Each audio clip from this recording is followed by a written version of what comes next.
Steve McGarvey from Advertising Beacons.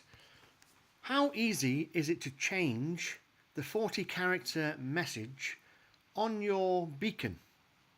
And how quickly will it update?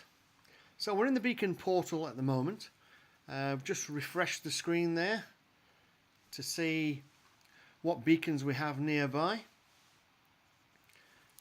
And there we are. We have one that says sweets made with real alcohol. So let's have a go at just changing that and see how long it takes to update. So let's just click on the message here for this beacon.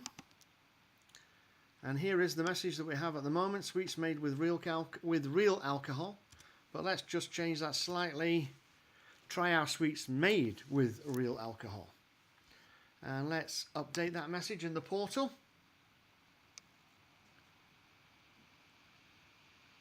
And let's just refresh the phone. And we'll see if the message has been updated. Try our sweets made with real alcohol. So that just took a few seconds.